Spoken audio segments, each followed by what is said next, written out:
պարոն Բաբայան, ինչ պրոցես էր ներսում եւ արդեն ավարտվել է թե ոչ։ Մենք հարցաքննությունը ավարտեցինք, հիմա սպասում ենք, որ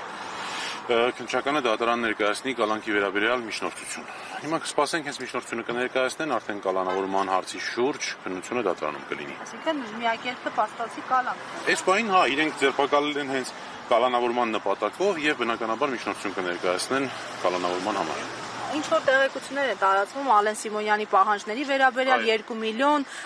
հերքում ներողություն խնդրել եւ այլն, այս առնչությամբ ինչ կասեք։ Դրա մասին տեղյակ չեմ, բայց ձեր նշածը քաղաքացիական իրավական հարաբերությանն է վերաբերում, եթե առանձին նման հայց ներկայացրելա չգիտեմ։ Այնուամենայնիվ, այս վարույթը նախաձեռնվել Ալեն Սիմոնյանի հաղորդման հիման վրա, որը կարծեմ իրենք են արդեն հաստատել, եւ ելի նույն մեղադրանքն է խուլիգանություն հաղորդակցման միջոցների օգտագործման, ինչով որ արդեն արդարացվել էին։ Այսինքն ելի մի հաղորդման ընթացքում կամ մի դեպքում նաև Facebook-յան գրառման, ելի մեղադրում են խուլիգանություն կատարելու մեջ,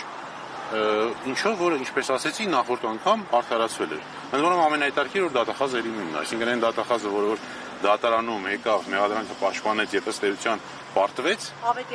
Ավետյանը, հա, հիմա պարոն Ավետյանը նորից մեղադրանք է հարուցել։ Պարոն Բաբայան, հասկանալի է, ձևակերպումների շրջանակը արդեն հայտնի է, կա ինչ ձևակերպումներից է